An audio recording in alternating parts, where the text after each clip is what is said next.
Satuan Tugas Pangan Polda Maluku melakukan pengawasan ketat kegiatan pasar murah yang dilaksanakan oleh Bulog dan Dinas Perindustrian dan Perdagangan pada beberapa wilayah di Provinsi Maluku. Langkah ini sebagai respon terhadap kenaikan harga kebutuhan pokok seperti beras yang dirasakan oleh masyarakat. Pertengahan Februari 2024, pasar murah telah dilaksanakan di beberapa kabupaten kota. Kami melaksanakan pengawasan untuk mencegah ada penyalahgunaan, ujar Ketua Tim Tindak Satgas Pangan Polda Maluku AKP Peter Matahalumual, Kamis 29 Februari 2024.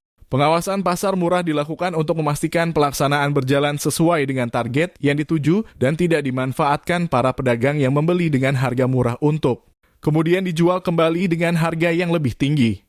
Jika kami temukan pedagang yang dengan sengaja memanfaatkan pasar murah untuk mencari keuntungan pribadi, mereka akan langsung diproses sesuai dengan hukum yang berlaku, tegasnya.